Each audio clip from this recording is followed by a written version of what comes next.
ಸಪೋಟ ಹಣ್ಣು ಇಷ್ಟಪಡದವರು ಯಾರು ಇರೋದಿಲ್ಲ. ಇದರಲ್ಲಿ ಅನೇಕ ವಿಧವಾದ ಗುಣಗಳು ಅಡಗಿವೆ. ಇದರಲ್ಲಿ ಫ್ರಕ್ಟೋಸ್, ಸುಕ್ರೋಸ್, ಸಕ್ಕರೆ ಅಂಶ ಸಮೃದ್ಧವಾಗಿದೆ. ಸಪೋಟವನ್ನು ಚಿಕ್ಕು ಅಂತ ಕೂಡ ಕರೀತಾರೆ. ಮನೆಗಳಲ್ಲಿ ಹಣ್ಣನ್ನ ಹೆಚ್ಚಾಗಿ ಬೆಳೀತಾರೆ. ಮಾವು, ಹಲಸಿನ ಹಣ್ಣು, ಬಾಳೆಹಣ್ಣಿನ ಜಾತಿಗೆ ಸೇರಿದ ಫಲ ಇದಾಗಿದ್ದು ನೋಸ್ ಬೆರ್ರಿ ಮತ್ತು ಸಪೋಡಿಲ್ಲಾ ಪ್ಲಮ್ ಎಂದು ಕೂಡ ಇದನ್ನು ಕರೆಯಲಾಗುತ್ತದೆ. ಈ ಹಣ್ಣು ತುಂಬಾ ರುಚಿಕರ ಎಂದೆನಿಸಿದ್ದು ಕ್ಯಾಲರಿ ಶ್ರೀಮಂತವಾದ ಹಣ್ಣು ಇದು. ಸಪೋಟವನ್ನ ನಿತ್ಯ ಸೇವಿಸೋದ್ರಿಂದ ಹಲವಾರು ಆರೋಗ್ಯ ಪ್ರಯೋಜನಗಳಿವೆ. ಇದು ತ್ವಚೆಗೆ ಮತ್ತು ಕೂದಲಿಗೆ ಅತ್ಯುತ್ತಮವಾದುದಲ್ಲದೆ ಇತರ ಆರೋಗ್ಯಕರ ಅಂಶಗಳನ್ನು ಕೂಡ ಇದು ಒಳಗೊಂಡಿದೆ. ಮಧ್ಯ ಅಮೆರಿಕ, ಮೆಕ್ಸಿಕೋ ಮತ್ತು ಬೆಲ್ಜಿಯಂನಂತ ಮಳೆ ಕಾಡುಗಳಲ್ಲಿ ಈ ಹಣ್ಣನ್ನ ಹೆಚ್ಚು ಬೆಳೆಯುತ್ತಾರೆ. ಇನ್ನು ಭಾರತದಲ್ಲಿ ಕೂಡ ಈ ಹಣ್ಣು ವರ್ಷ ಪೂರ್ತಿ ಲಭ್ಯವಿದ್ದು ಇದು ವೃತ್ತಾಕಾರವಾಗಿದ್ದು 150 ಗ್ರಾಂಗಳಿಗಿದ್ದು ಇದರ ಒಳಭಾಗದಲ್ಲಿ ಕಪ್ಪನೆಯ ದೊಡ್ಡ ಬೀಜ ಇರುತ್ತದೆ. ಸಪೋಟ ಹಣ್ಣಿನ ಸಾಮಾನ್ಯ ಆರೋಗ್ಯ ಪ್ರಯೋಜನಗಳು ಈ ರೀತಿಯಾಗಿವೆ. ಅತ್ಯಂತ ರುಚಿಕರವಾಗಿರುವುದರ ಜೊತೆಗೆ ಸಪೋಟ ಒಟ್ಟಾರೆ ಯೋಗಕ್ಷೇಮಕ್ಕೆ ಉತ್ತಮವಾದಂತಹ ಹಣ್ಣು. ಈ ಹಣ್ಣು ಪೋಷಕಾಂಶಗಳು ಸಾಕಷ್ಟು ಹೊಂದಿವೆ. ಈ ಹಣ್ಣಿನ ತಿರುಳನ್ನ ಸುಲಭವಾಗಿ ಜೀರ್ಣಿಸಿಕೊಳ್ಳಬಹುದು. ಇದು ಗ್ಲೂಕೋಸ್ ಅಂಶವನ್ನ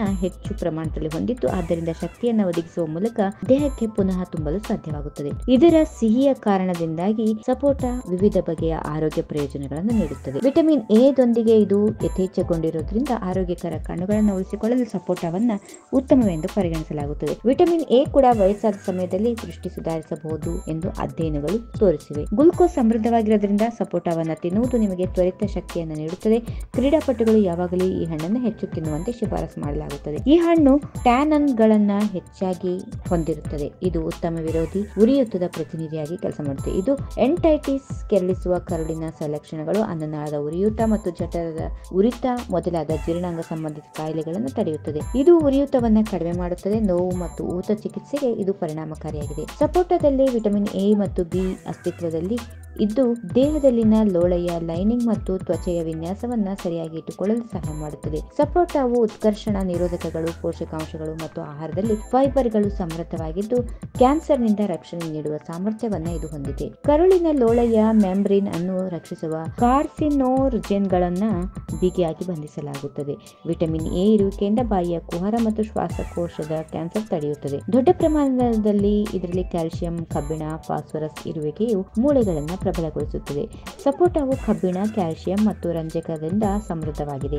ಹೀಗಾಗಿ ಮೂಳೆಗಳನ್ನು ಬಲಪಡಿಸುವುದು ಮತ್ತು ಹೆಚ್ಚಿಸುತ್ತದೆ. ಸಪೋಟ ಹೆಚ್ಚಿನ ಪ್ರಮಾಣದಲ್ಲಿ ಆಹಾರದ ಫೈಬರ್ ಅನ್ನು ಹೊಂದಿರುತ್ತದೆ. ಇದು ಅತ್ಯುತ್ತಮ ವಿರೇಚಕತ್ವವನ್ನ ನೀಡುತ್ತದೆ. ಆದ್ದರಿಂದ ನೀವು ಮಲಬದ್ಧತೆ ಸಮಸ್ಯೆಗಳನ್ನು ಎದುರಿಸ್ತಾ ಇದ್ರೆ ಸಪೋಟ ಸಾಕಷ್ಟು ಸಹಾಯಕವಾಗುತ್ತದೆ.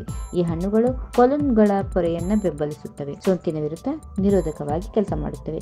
ಸಪೋಟ ಹಣ್ಣಿನ ಅಂಶಗಳನ್ನು ಇದರಲ್ಲಿ ಅನೇಕ ವಿಧವಾದ ಗುಣಗಳು ಅಡಗಿವೆ. ಇದರಲ್ಲಿ ಫ್ರಕ್ಟೋಸ್, ಸುಕ್ರೋಸ್, ಸಕ್ಕರೆ ಅಂಶ ಸಮೃದ್ಧವಾಗಿದೆ.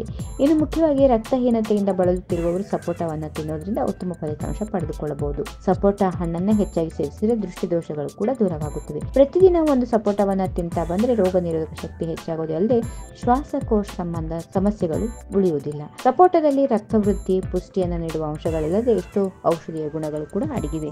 ಅಲ್ಲದೆ ಸಪೋಟದಲ್ಲಿ ಶರೀರಕ್ಕೆ ಅಗತ್ಯವಿರುವ ವಿಟಮಿನ್, ಖನಿಜ, ನಾರಿನಾಂಶ, calcium, carotenoid, protein, carbohydrate, phosphorus ಸಮೃದ್ಧವಾಗಿವೆ. ಆಂಟಿಬ್ಯಾಕ್ಟೀರಿಯಲ್, ಆಂಟಿವೈರಸ್ ಗುಣಗಳು ಕೂಡ ಇದರಲ್ಲಿ ಹೆಚ್ಚಾಗಿವೆ. ಸಪೋಟದಲ್ಲಿ ವಿಟಮಿನ್ ಎ, ವಿಟಮಿನ್ ಸಿ ಹೆಚ್ಚಾಗಿರೋದ್ರಿಂದ ಶರೀರಕ್ಕೆ ಆಂಟಿ ಆಕ್ಸಿಡೆಂಟ್ಗಳು ಲಭಿಸುತ್ತವೆ. ಸಪೋಟ ಮಲಬದ್ಧತೆಯ ಸಮಸ್ಯೆಯನ್ನು ನಿವಾರಿಸುತ್ತದೆ. ಗರ್ಭಿಣಿಯರು, ವೃದ್ಧರು ಪ್ರತಿದಿನ ಸಪೋಟ ಅನ್ನ ತಿಂದ್ರೆ ಶರೀರಕ್ಕೆ ಅಗತ್ಯವಿರುವ ಕಬ್ಬಿಣಾಂಶ ದೊರಕುತ್ತದೆ. ಇನ್ನು ಇದರಲ್ಲಿರುವ ಪೊಟ್ಯಾಷಿಯಂ, ಮ್ಯಾಗ್ನೀಷಿಯಂ ಹೃದಯಕ್ಕೂ ಸಹ ಒಳ್ಳೆಯದು.